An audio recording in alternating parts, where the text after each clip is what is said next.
On today's episode of Screenwriting on the Wall, I almost lose my voice, Jacob flirts with disaster on a Last Jedi conversation, and Josh debates the importance of prequels. Welcome to Screenwriting on the Wall. Welcome to the first episode of Screenwriting on the Wall for the year 2023. A brand new year, same old podcast, but hopefully with a bit more polish on it as we carry ourselves into 2023. I'm once again here with Joshua Pruitt, who just left, so I'm no longer here with Joshua Pruitt. I'm here with Jacob Stewart. How are you, Jacob? Oh, just moved into a new place, just got Wi-Fi, so that's nice. Yep, that's always nice to do. I'm still in the same old place. Nothing much has changed at all in my life so far. Of course, that's set to change later, but that's the preferred way to live. Nothing ever changes. Everything stays the same. Consistency is key, and Josh is now back. Josh, are you ready to introduce yourself to the world? Yes. Hello, I'm Josh. I just got up to get my water bottle. I thought I might need it for the conversation today. Yeah, I am without my drink really as well. New with me either. And of course, the best way to start out a brand new year is to talk about a subject that is barely still relevant at all in the cultural zeitgeist that we're living in now, and that is the Star Wars original series of Andor. I think we're going to lead into discussing Andor and our thoughts on it in the order that we finished the series. And so by that I mean whoever finished it first gets to go first, and I believe Jacob is the only one of us that actually watched it as it was airing or close to as it was airing. Did you? Actually, no. I wasn't able to watch it until after it was released. I think Josh actually beat me to it. Wow, what a curveball! And here's why. And I'll let you go here just a sec, Josh. But I was kind of burned on the last couple Star Wars shows. Yeah, like that the I watched Last live. Jedi We're not gonna get in the Last Jedi. The Book of Boba Fett and Obi-Wan Kenobi, I was watching them live, and I wasn't really impressed with them, so I wasn't going to catch Andor right away. And I kind of wish I had, because it's great, but I'll let Josh get into his opinion. All right, Josh, go. First. Okay, so I just get to talk about the show. Okay. So, sure. Kind of initial thoughts. Immediately going into Andor for me, I think that it was... in my opinion, after finishing it, I 100% think that for me, it is the best Star Wars product, period. Product, story, whatever you want to call it. And its contained self, it is far and beyond my favorite. Which a lot of people, when the show first started, kept saying those first few episodes were slow. I think that turned a lot of people away from it immediately, and then for some reason it picked back up later. But I completely disagree. I think it's great from the very beginning. It sort of reminds me of Sam Winchester a little bit, in the sense that these are... We have this character who gets drawn into something he's trying not to be a part of because he just wants to stay out of it. And Sam changes his mind completely once he gets back home at the end of the first episode, and he finds his girlfriend burning alive on the ceiling. And then Cassian kind of does something similar, except throughout the whole show it's him slowly getting hammered in this whole concept of the rebellion throughout the course of the show. And then when he finally gets back on Ferrix at the end and finds that Marva's dead and sees what the Imperials did to Bix, that kind of sets him on the course to finally want to do something here. And so, I don't know. I kind of just explained the plot of the show a little bit there as well, but I don't know. I loved it. Spoilers for those who have not seen Andor. I really loved the show. I think that there are so many really good monologues that for some reason you just don't really see. I think it's the heart of the rebellion is put into the show, and I don't know why it took so long for such a big part of Star Wars to have something that strong. So Jacob, you caught it afterwards and you started watching it later. So you probably got to binge it a bit more than Josh did maybe. So I think you're a deeper Star Wars fan than Josh is. So what was your perspective on it? Yeah, I mean, first off, that was a good analysis, Josh, and I always appreciate a supernatural reference. Love that show. Um, but yeah, like Zach was saying, like a lot of people, I've been into Star Wars my whole life. I grew up watching the movies and everything, and when I grew up, it was there were always 6 movies basically. Like the first one I was able to see in theaters was, I believe, it was Episode 3, Revenge of the Sith, and I was like, how old was I? I think I was like maybe 10 years old or something like that. So it's like the prequels were coming out when I was a kid, but like I don't really remember much of that whole release schedule thing. And then of course Disney bought the franchise, and I've got a lot of mixed feelings, like a lot of people, on how Disney's kind of handled things so far. I actually loved Episode 7, Episode 8. I know a lot of people didn't, but and other than that, like I mentioned before, I wasn't crazy about Obi-Wan Kenobi and Book of Boba Fett and all that. I liked the first season of The Mandalorian, and the second one I was kind of mixed on, and I think it's because of a bigger problem that Disney kind of has with the whole, I guess, direction they're taking Star Wars. It seems to be more of like, hey, here's an old familiar character, now clap, basically. And they seem to be kind of doing a Marvel approach to it, where it's like they're approaching it like a shared universe, which, I mean, it is, but I don't know, Star Wars is always, I feel like the approach you take to storytelling with Star Wars is like fundamentally different to something like Marvel or even DC or something like that. Because it's like, you're watching the first 2 seasons of The Mandalorian, then the Book of Boba Fett comes out, and it has like crucial plot information for the next season of The Mandalorian. And it's like that whole just having to watch different shows to understand other shows. I don't think that really fits Star Wars that well.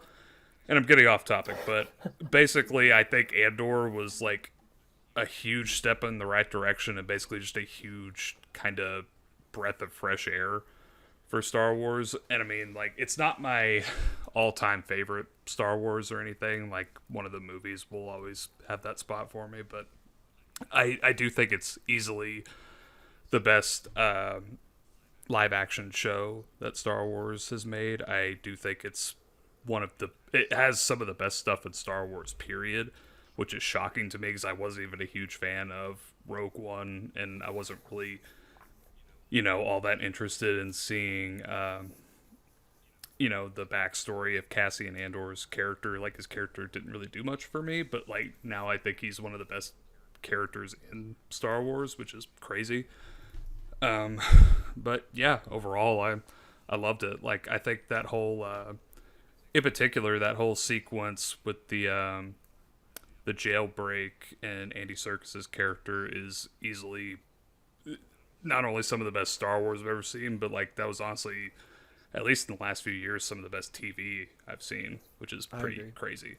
So I honestly hope that Disney learns the right lessons from this and emphasizes story going forward more than just like basically fan service. Yeah, it was definitely, I think, probably the best direction. Me and you differ on this opinion, and we won't get into it. And we'll save that for our 100th episode, Star Wars Bonanza. But for me personally, this was probably the best episode, like the best step Disney has made with Star Wars as a franchise since they acquired it.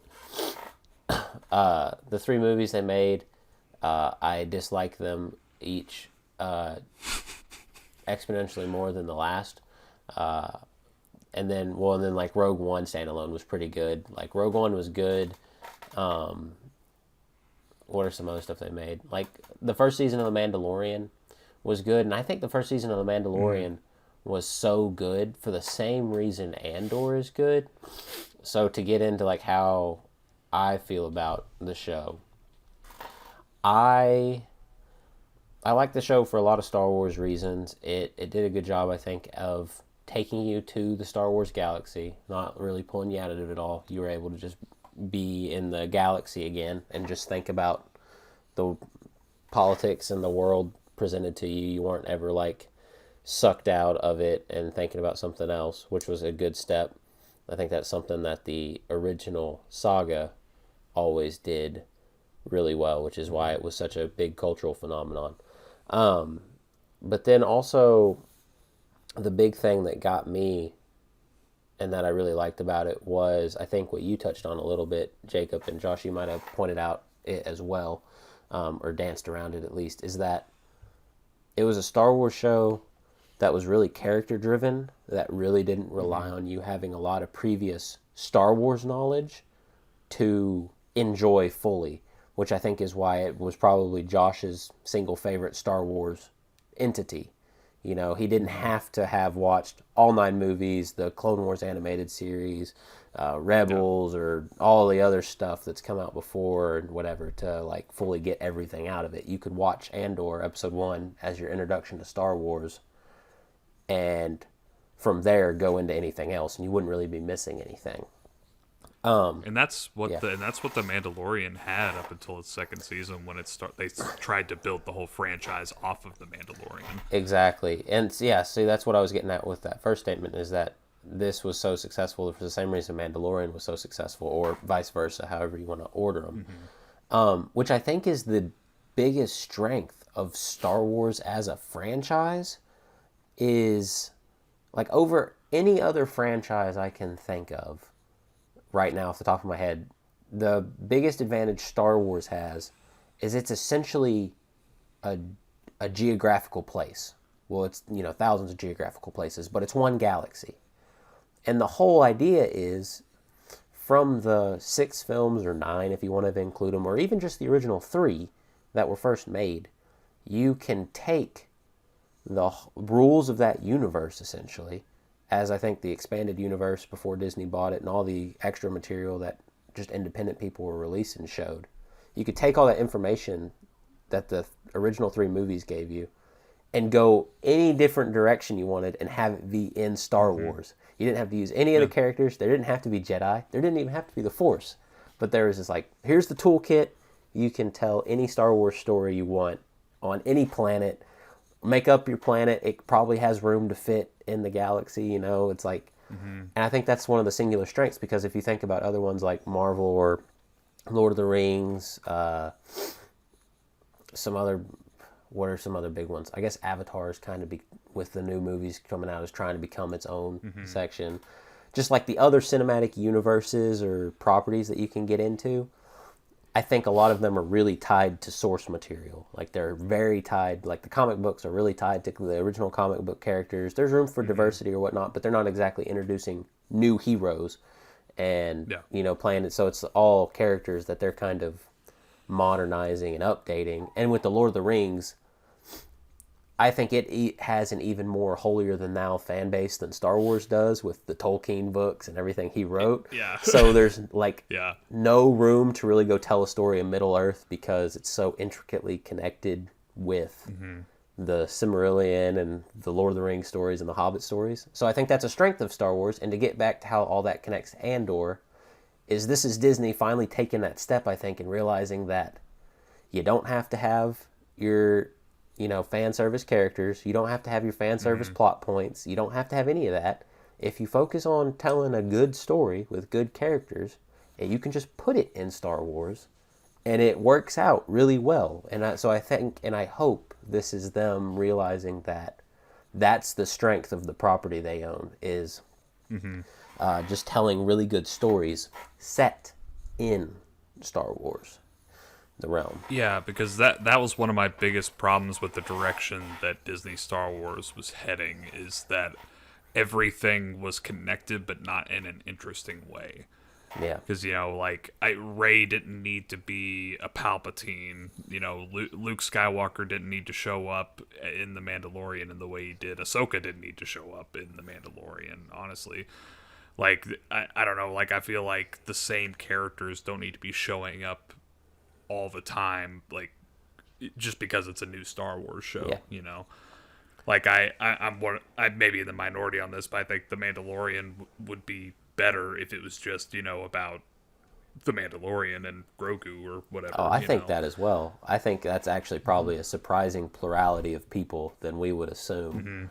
So, Josh, as as an outsider looking in, and also as we get further into digesting the series, I think we'll collectively always talk of it on the whole because it's been a minute since we've watched each individual episode, so it'll just be highlights from the series we remember, and it'll just be talking about the series as a whole. But, Josh, as I think, and you can correct me if I'm wrong, as the least Star Wars fanatic person of the three of us, what, and you mentioned some stuff in your initial description, but as you're going through the series, what kind of really sold this series for you? Because I know sometimes if you jump into another franchise that you're not really familiar with, like if you didn't watch Lord of the Rings and you just picked a movie to watch, sometimes it won't land because the genre is just too different. So what about this series specifically, if you could nail it down to one or two things, really made it get such high praise in your opinion? Kind of difficult to maybe put my finger on why I think I clicked with it so much exactly. I think that I started off just really liking Andor's character, and actually before I dive into that, I do. You are right. Out of the three of us, at the very least, I think that I am the least knowledgeable on Star Wars as a whole. But just piggybacking on what you were saying earlier, I have actually seen at least all of the live action Star Wars stuff. So yeah, I've not watched the Clone Wars yet either. That's you haven't watched the Clone Wars, like the series? I haven't yet. What on earth? I know. It's a huge blind spot. I've been meaning to. Gosh, like I feel bad and guilty every time I see a Bad Batch story because I didn't watch the Bad Batch, and that pains my heart. But I can't even imagine sitting there calling yourself a dedicated Star Wars fan and not having watched the Clone Wars. Yeah, apparently, because like literally everything that Disney puts out now, I feel like it has like 100 references and callbacks to the Clone Wars. Cad Bane, Ahsoka, Bo-Katan, the Death Watch. Oh my gosh. Yeah, I do know some of the relations to stuff like the Clone Wars, just because it gets brought. I mean, into the I've fold read a lot enough more. Wikipedia to know who these people are. Yeah, I mean, pretty much, right? And then also just having friends that talk about where a lot of these characters and stories originate from. I'll hear stuff it's that on way my as well. to-do. It's on my to-do list this year to do just a massive binge of Clone Well, Wars, it better Rebels, the Bad Batch, all that. And this is totally. I'll let you know when I do. This is totally ruining Josh's planned, very nighttime talk show host question I posed to him. Okay, but yeah, I'll get back to answering. We'll get back to it maybe if we get. No, I want to interrupt you again. Okay. I actually have a question for you guys. Okay. Well, hold on. Because I want to point out the fact that I just sat here and rattled off names. And I'm pretty sure Josh could rattle off some names. I know Jacob can rattle off some names. So how can none of us remember any character names except Cassian Andor and maybe I remember like probably Bix? like half of them. And the ones I don't remember, Here's the I'll just thing. be like, yeah, Stellan Skarsgård's character. Well, here's the thing. Usually in Star Wars, okay, like let's look at the original trilogy. Okay, they're all easily distinguishable. You got Luke, he's the kid. You got Han Solo, he's the the cocky guy with the gun, and you got Princess Leia, she's the girl. R2D2, he's the little trash can. Chewbacca, he's the furry guy. C3PO, he's the golden guy. You don't really have them like the super. These characters are more, I guess, realistic, and so you don't have like these super easily distinguishable quirks. And I don't think that's necessarily a bad thing. It's just very kind of unlike Star Wars.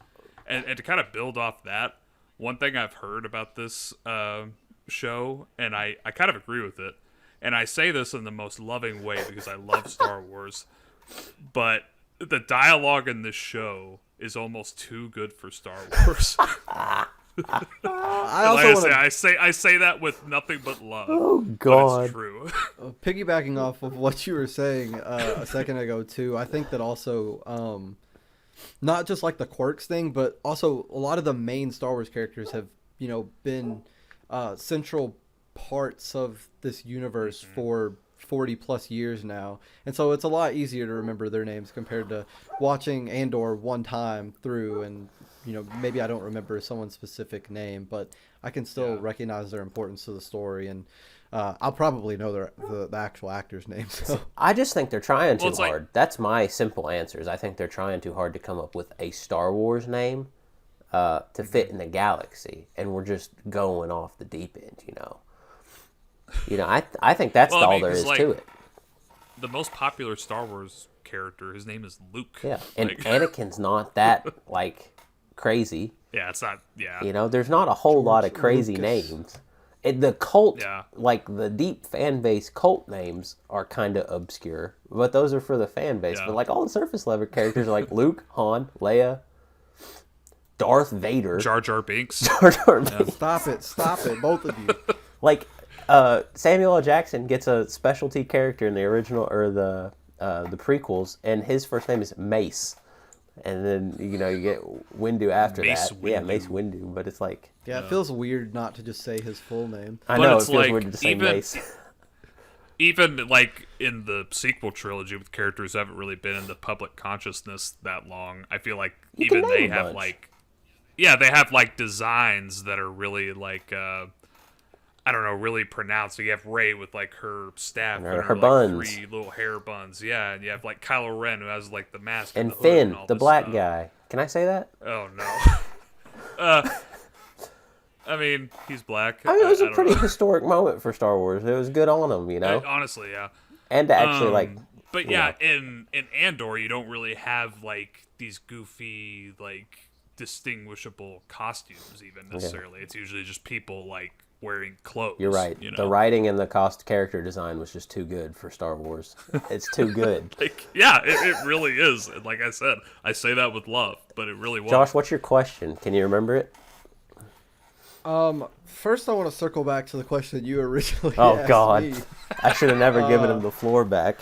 We're pros at this. But Whole podcast. no, don't worry, I'll keep it short because I do think that it does tie into what I was originally saying, with kind of the overall thematic elements of the show, and the rebellion. I think overall I just really liked the story of this character who wasn't necessarily bad, and he proves that multiple times throughout the show. Probably most notably when he kills Skeen. I think it's Skeen.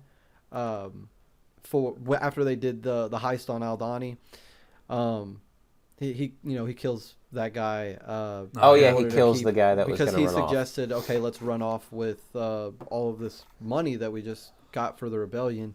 And Andor is essentially just I need enough to look out for myself and take care of me and my people. And, at that point in time, that's kind of his goal, but he doesn't necessarily want to disrupt what the, rebels are doing either. But furthermore than that, just I love looking at this character. I love that type of character arc, I think, of these characters who are a little more selfish, and then as things happen and as the story progresses, by the end, this whole theme, and this is going to actually tie into the question I wanted to ask you guys perfectly. So beautiful. But this whole theme of kind of a bunch of characters in the rebellion fighting for, and I think this is an actual line from the show, but fighting for a sunrise they'll never see, right? That was one of the best. That was the best monologue in the whole show, honestly. Right. And I think that kind of ties into the question that I wanted to ask you guys, which is, do you think that this show, and I know that Zach kind of touched a little bit on, and both of you a little bit on not necessarily connecting everything, and just making standout stories in this shared universe, but do you think that Rogue One is heightened by Andor and kind of setting that theme for somebody like Cassian, who starts off as this this really somewhat selfish character for the most part, and then by the end of his overall story, even going into Andor, knowing that he ends up giving his life for that cause. What's the simplified version of your question? Do you think that Andor heightens Rogue One? Jacob, do you want to go first? I'll let you take Oh this. God, okay. I can go. Don't worry. I got it. Well, I'll take it after you. I just need The to wheels think are for a second. spinning.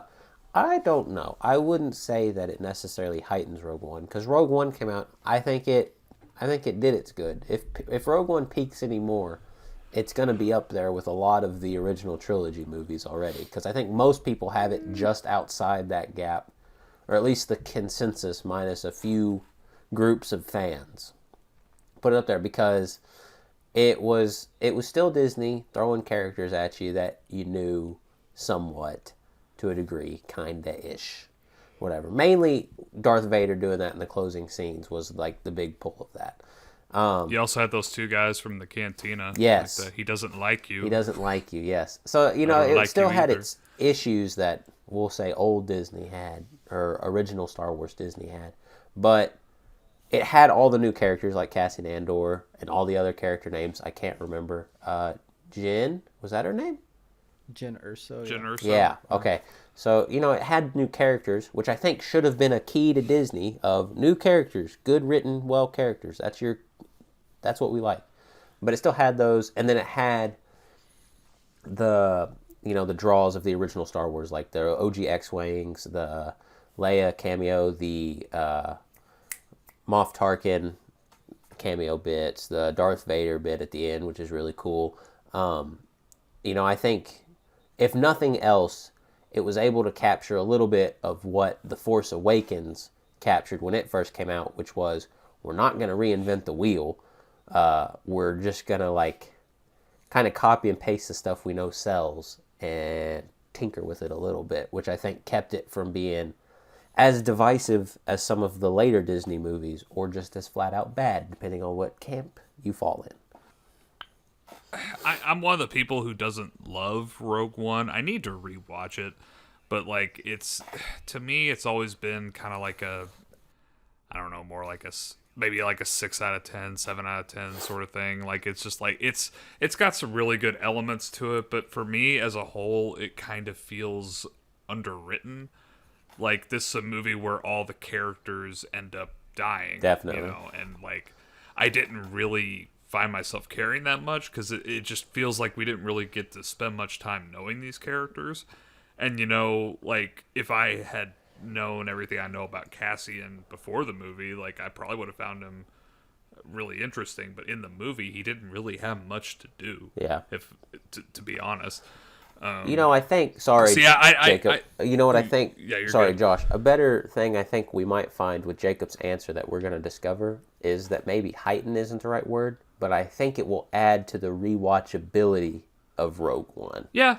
Because, I don't know if I necessarily agree with the notion that a weak movie can be improved upon by a good prequel, necessarily. Because, a lot of people, I'm not gonna delve into the prequels, but, a lot of people don't care for there are a lot of people that don't care for, episodes 1 and 2 and stuff, and then Clone Wars comes out, it really fleshes out the world and everything. They're like, oh, the prequels are so great now. And it's like, I'm not saying I agree or disagree with that. I just don't know if I agree with that whole notion that another work comes out and then all of a sudden, oh, this previous work is great. Yeah. Well, maybe there may be some examples that, that prove that right, but I don't know if They're seen few and far anything between like that yet. Maybe I should think kind so. of restructure my argument a little bit, because I somewhat disagree, but I also don't disagree with what you're saying, that I think it necessarily makes it a better movie. I just think, take episode 4, for example. You kind of you start off episode 4 with an understanding of Rogue One and who they are and what they did in order to get the Death Star plans, right? And it's I feel like when they decided to make that movie, it almost felt like the perfect extra little story to tell. Like there's this little subplot of information here that we know enough about that we don't really need this movie to understand what happened, but it almost like it's like this little tag on to the beginning of of episode 4. And Yeah. I really feel like it did a good job of not making episode 4 a better movie, because I think episode 4 is a better movie than Rogue One in general. Oh, absolutely. But I think that it kind of, I think it heightens it, and again, maybe, heightens not necessarily the right word, or I'm not making the right I think argument, I get what you're saying. Yeah. Now. I think it kind of it adds like it adds this different perspective to the film when you go into it, and what it took for these characters to get here. And I think that like now when I'm watching Rogue One, to kind of like having something like Andor that adds on to it, I have a different perspective watching It adds Rogue layers to One it, basically. from this is what these characters went through to get here now. Yeah. Yeah, I think and I that's get what almost you're something saying only now. a prequel can do, really. Yeah. Yeah, I think I get what you're saying, honestly. Well, and I think, And I don't disagree. yeah, I think Rogue One, you could really compare like Rogue One and Solo as far as their purpose, I think, was intended, and the varying outcomes that can have. Because I think, Josh, what you hit on, and I think from explaining that, I understand kind of what you were getting at more, is that you, like, when you watch just we'll call it OG Star Wars, yeah, you understand, okay, we stole the Death Star plans. It's kind of the open secret that they stole them, and then they let you know that they had this operation at the end, and that's how they have all this information and whatnot.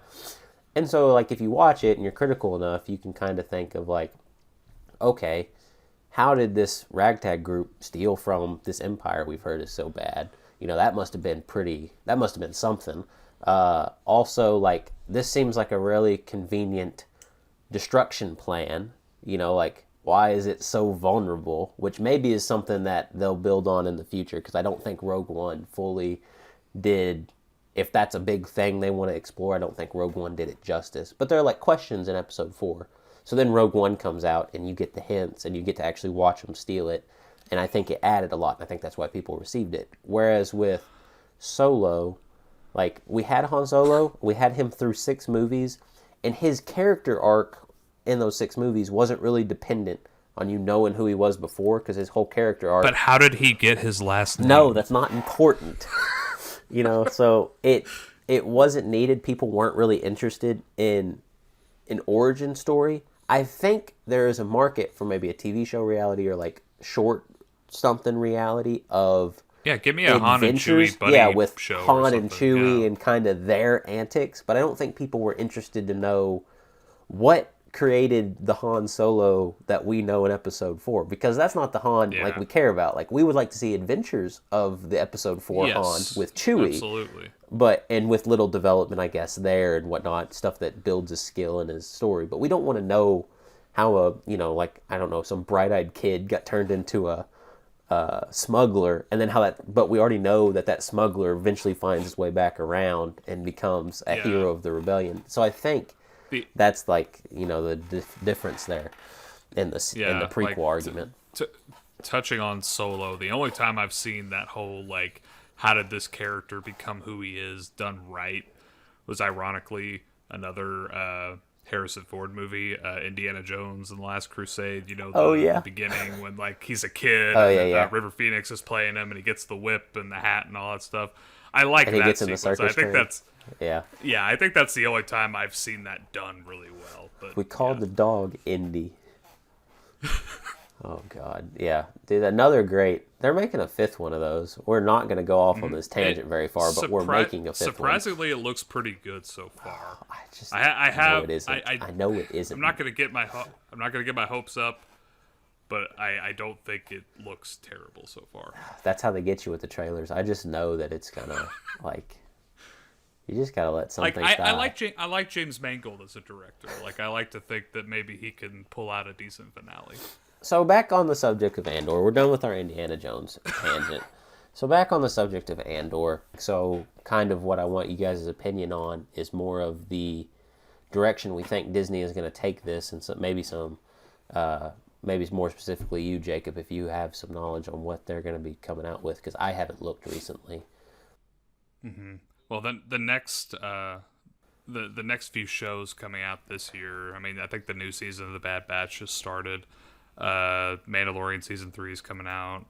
There's going to be an Ahsoka show, which I think takes place around the Mandalorian era. Yeah. I don't really know what it's going to be about yet.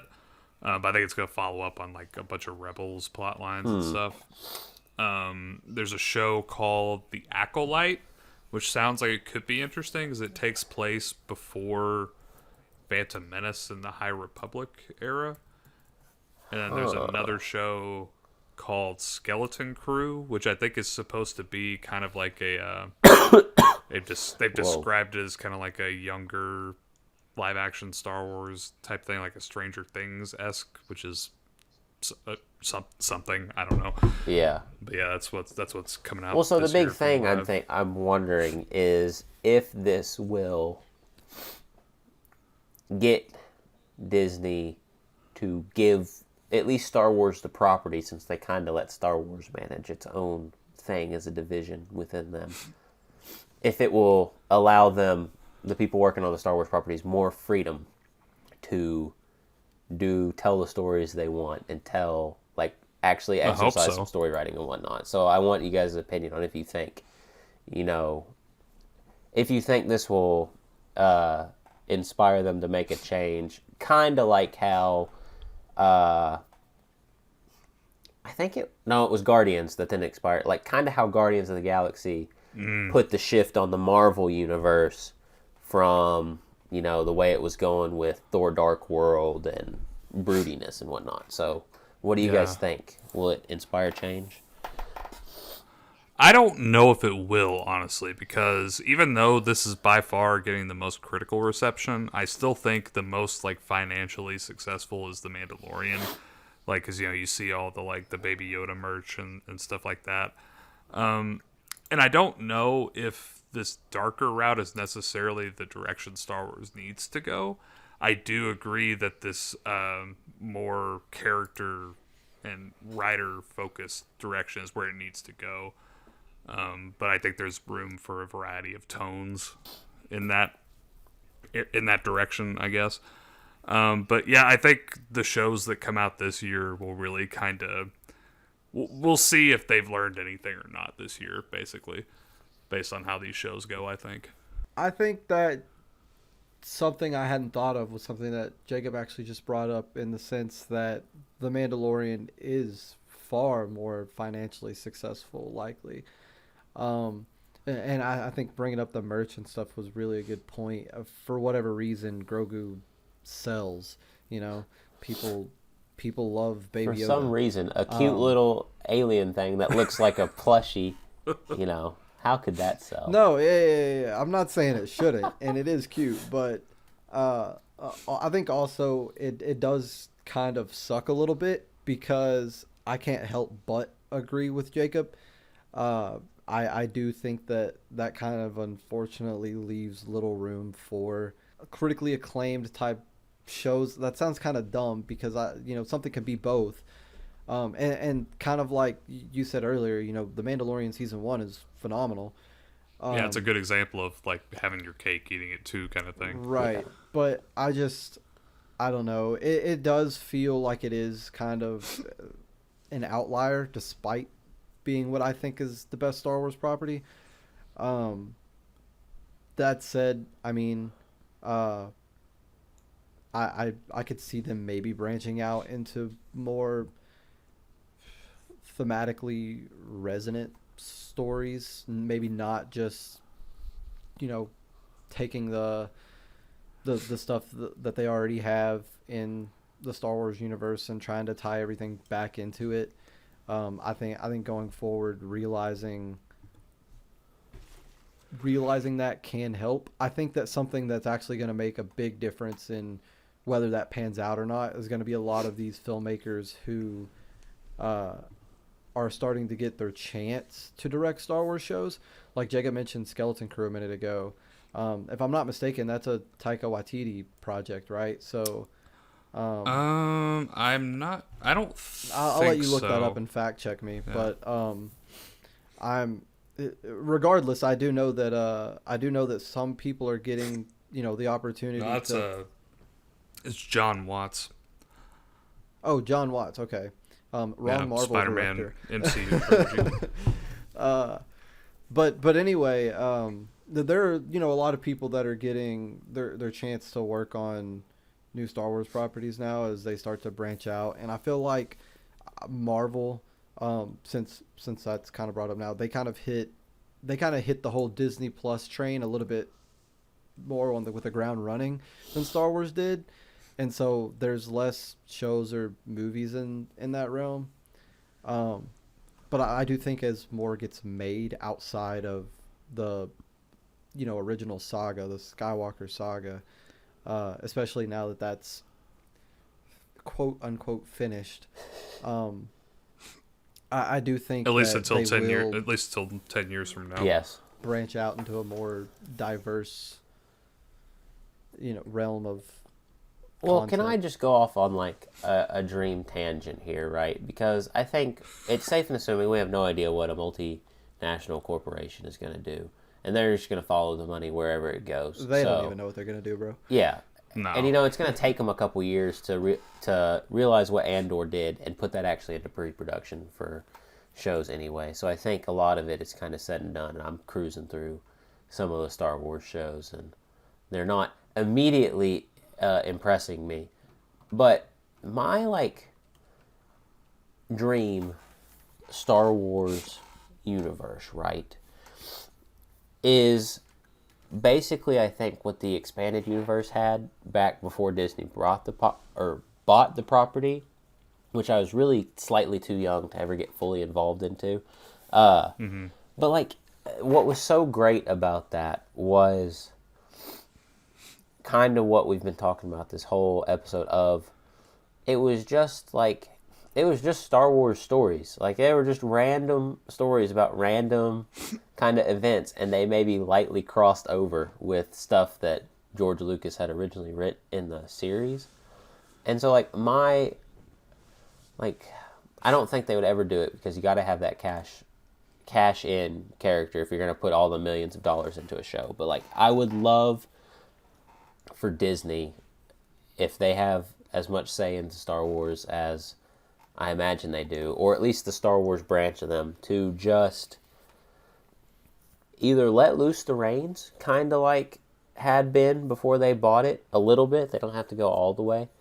Or just in their planning of years and years and years to come, leave it open for a lot of just individual stories set in Star Wars. Because we touch on all the time, and we have a bunch of Star Wars conversations, and we had a bunch of Star Wars conversations over the course of college and when I lived closer to you guys and we'd hang out.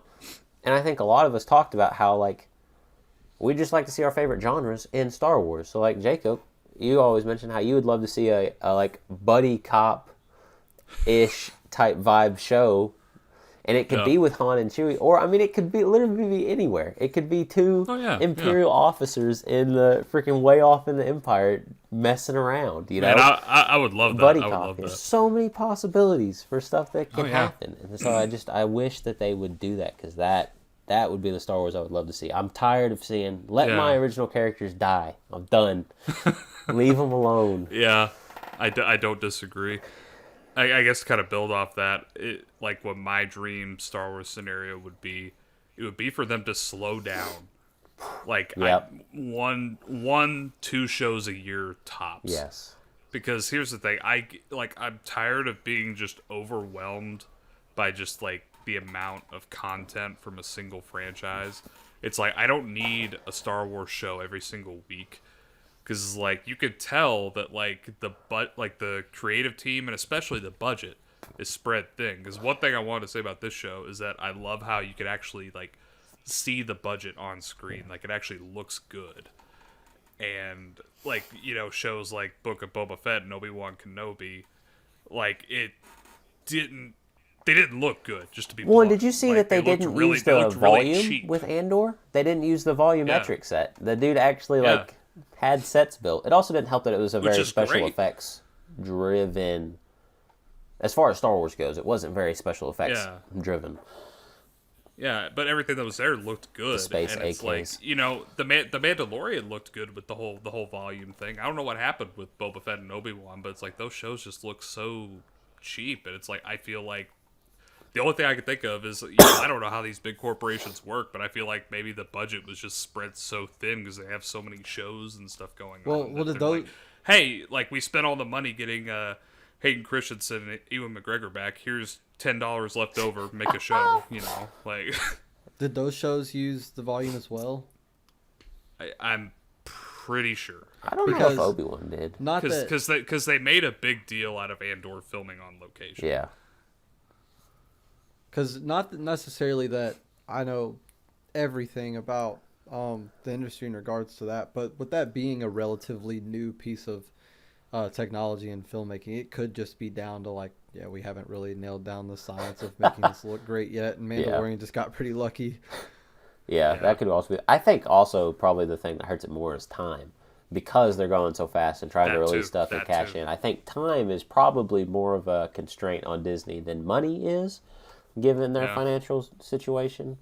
But yeah, either way, like Obi-Wan should have been a movie, and Solo should have been a show. Solo should never have existed. Solo and Chewie, the adventures thereof. If you're gonna have it, if you're gonna have it, Solo should have been. Well, and I like, again, a tangent, but at least it's Star Wars, is I like that Solo the movie had the absolute gall to, at the end, which neither one of you actually probably got the significance of because you didn't watch Clone Wars. I know the whole, I know Darth Maul's whole story, like even if I haven't watched it. No, you don't. You gotta watch it. You start rooting. I've read the Wikipedia You start article. rooting for the man, okay? It's bad. But they had the gall to be like, you know where we're going to take Solo a Star Wars story if it does well enough? Yeah, that's right. We're going to rope it in with Darth Maul and the Black Sun Pirates. And I was like, what are you... Why? What are we doing? The thing. I feel like when Star Wars under Disney doesn't know where to go, they're like, what Clone Wars character hasn't been shown in live action? Dave Filoni, help. Speaking also, of Cad Bane. Cad Bane is show, so much more of a badass in in the Clone Wars than he is in Book of Boba Fett. Cad Bane is a cold-blooded killer in Clone Wars. I'm just waiting for the reveal when they make some kind of post-sequel trilogy era show where Rey meets Ahsoka or something because she's alive this whole time. Ahsoka's just immortal. She's in everything. Ahsoka's the chosen one. At some points, the Force has to be brought to balance. Playing into you kind of rooting for villains in a way, maybe tying back into Andor. I kind of want to talk a little bit about where the series itself, not Star Wars as a whole, could maybe go in the next season. Yes, let's talk about that. I like that. Specifically, I want to talk about the whole kind of dance that Karn and Miro were playing in the show, in the sense that like at the end they almost got like a kind of little disturbing romance going on. The deputy police guy and the Imperial woman, right? Yes. That's those two. And so and I like by that point in the end, I was almost rooting for it, like not necessarily I want the good guys to lose, but just like, oh, this is kind of cool. That was such a weird development to the side of that, which is I think the perfect way to do romance in the Star Wars universe, because it has historically just been done so bad and just so brazen. I think that's the only way you can do it now. There can be no nuanced romantic dramas or comedies in the Star Wars universe. It has to be this. You forget kind of about all the little details about Andor that made it great after you've watched it and you like kind of digest it for the whole plot and the themes and whatnot. You kind of forget the little aspects of episodes that make you that like made you enjoy it. But like I thought the blaster scenes. So like this can be the closing topic is the actual individual bits of Andor. We're not talking about corporate entities. We're not talking about big thematic things or whatever. It's just little bits that Andor did as a show, as its own, as the director called and the team decided to do that really made you like it and pushed it over the edge. So like for me, I thought the blaster fights were great because they finally weren't blaster fights where it was, oh, they don't like each other, open fire, and it's just hails of bullets around the main characters and whatnot. Because like that's something the Clone Wars is horrible at because it's the Clone Wars. So you just got to have the characters shooting the whole time, and no one's getting hit unless they're all getting hit. Something So I I think loved that was nice. I don't remember, was Dang it it, the Josh? third episode? No, this ties into what you were saying. This ties into what you were saying, because I think it's the third episode with Cassian and Stellan Skarsgård? character. Luthen? Yes, Stellan Skarsgård's character. Yes, Luthen, thank you. I could not remember his name. I got the Wikipedia page pulled up. Great. But the fight in like that warehouse or whatever in It's that so episode, good. right Oh, because yeah. it's like, because you were talking about blaster fights and I'm just like, they actually like use the environment around them to Yes. to Yeah. kind Well, of and each shot had weight, which you would expect kind of from this energy rifle technology that they have. And, you know, it's like, and every shot counted, and there's like 5 bad guys and 2 good guys. Like, it felt like a D&D campaign battle going down in there where it was like, roll, okay, you got to roll a dexterity check to dodge all these fallen things and whatever. And you're barely trying to pass, and like, dude could actually get Yeah, nerfed. Cassie was trying to get that battery the whole time. I know, and then, dude like, wouldn't they give it added up. Something to it. Oh, had roll gosh. on that.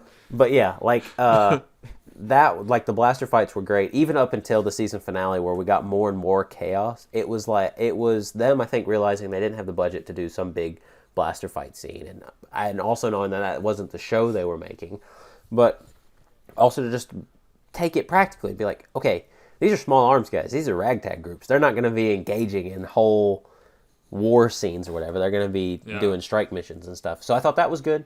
I loved the ship design all the way through the whole thing, because like, one, you had a couple TIE fighters or whatever, you had your TIE groups, that's going to happen if you have the Empire, that's fine. And you know, you had these kind of like miscellaneous ships, they're give or take or whatever. You had the Andor ship was freaking pretty cool. lightsaber ship. I was getting there. Andor ship is pretty cool because, you know, he's just stealing it from a junkyard or whatever. So I thought, like, it was pretty cool because there were some deep dives and whatnot. You could identify the ships that he was stealing from other ships in the yard. So that was a good detail. The lightsaber ship, which was a great, like, Millennium Falcon counterpart, where I see, like, if we keep this series going, it gets a name and we fly around with it for a couple seasons. It enters the Millennium Falcon as far as iconic ships that kick ass by themselves. And also, you know, the Empire still has big death triangles. They didn't change that very much. But that ship, like, didn't fire a bullet at that. Like, its whole combat was tractor beam capture. And I thought, like, that's super cool. Like, they just put tractor beams on it. And then how he fought the like, it was just, there was so much thought put into all those decisions that I liked, which Star Wars hadn't been. Because if we think about Disney Star Wars, most of the bad guy ships have been either heavily inspired by previous property ships, or in the case of the sequel trilogy, it was bigger, badder Death Star, big triangle ship with big, really destructive gun in 8, and then nothing else after that. What was the big bad in Episode 8? I can't even remember. Are you talking about the Dreadnought thing? Oh yeah, 8 was the one with the gas chase. So yeah, once again, it was an opener with a big triangle ship with a big old gun on it that destroyed stuff big time.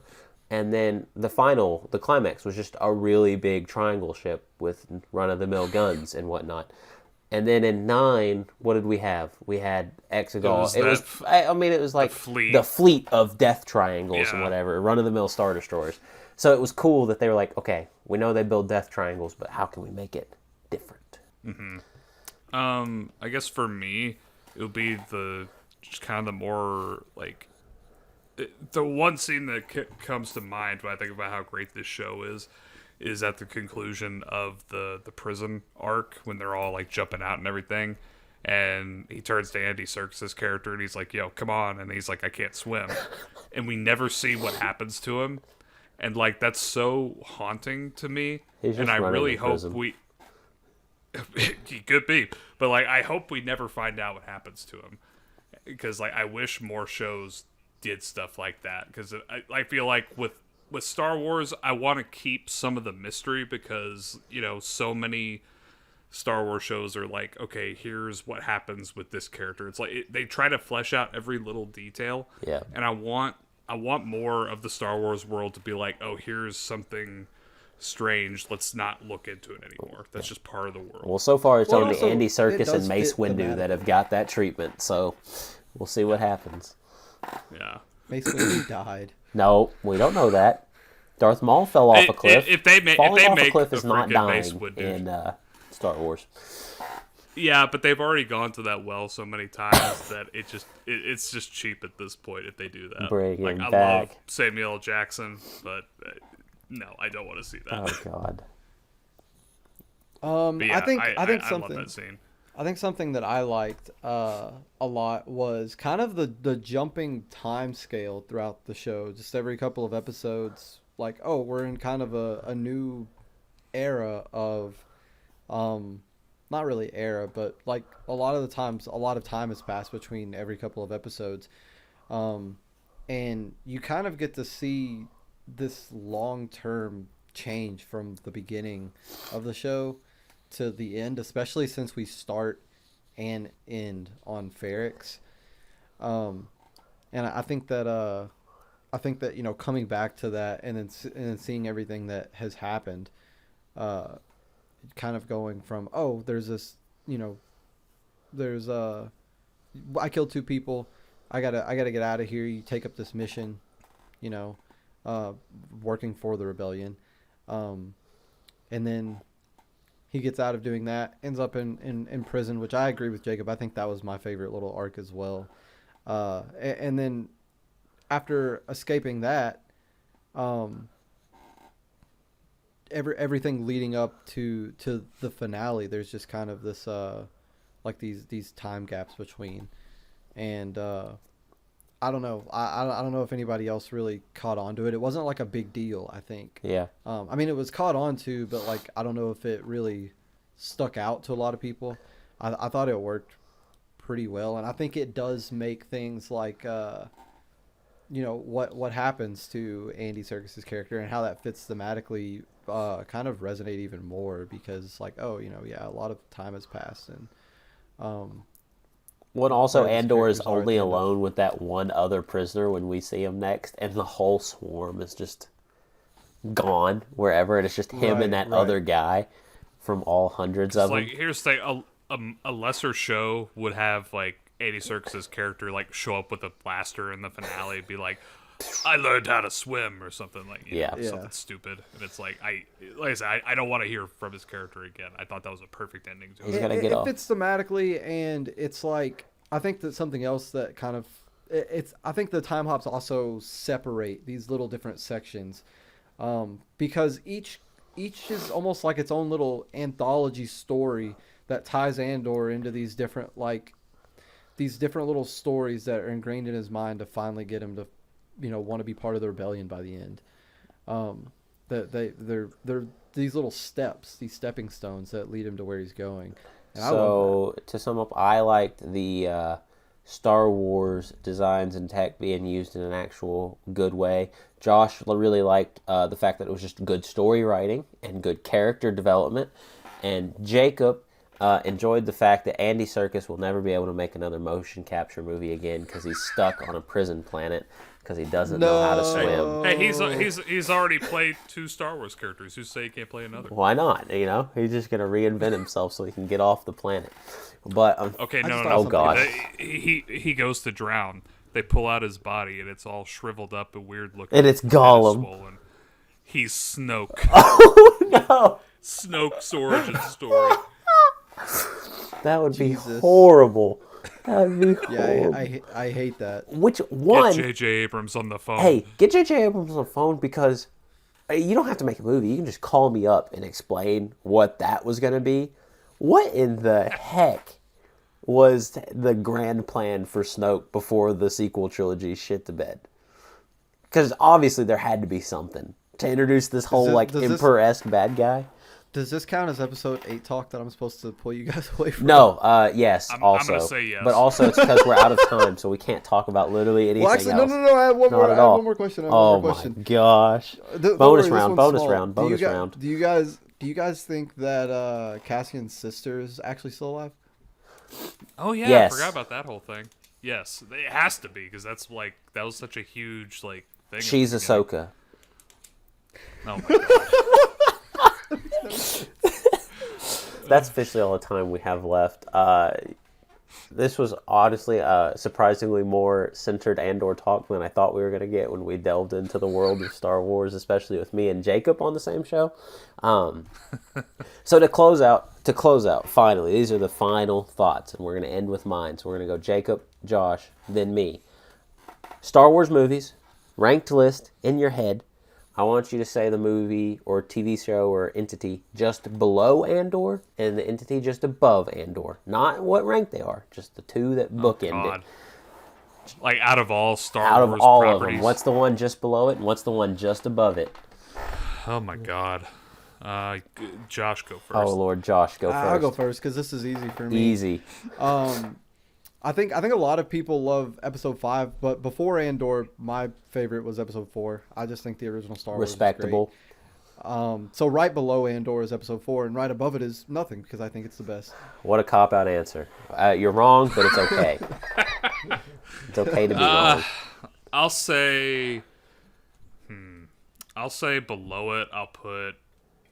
I'll say season 1 of The Mandalorian, and above it, I would put, I don't know what specifically, but like definitely the original trilogy, and for me personally, the first 2 parts of the sequel trilogy, because I really like 7 and 8. 5 movies above Andor. You're just supposed to put 1 movie above Andor. Okay, Return of the Jedi. There we go. I don't know. For me, Andor is going to slot in right above Rogue One and right below A New Hope. Episode 2. And that's where we're going to leave it. So I hope you guys enjoyed this episode. It's below episode 2. It is above Rogue One. I have my reasons. You know, my episode 2 opinions are just as bad as your episode 8 opinions, but that's a conversation for another time. This has been Screenwriting on the Wall, and this is hopefully the shiny new podcast you have to look forward to going through the rest of your 2023. Guys, thanks for recording. It's been a blast. We'll see you guys in the next episode. I'm going to Zach's house tonight. Let's go.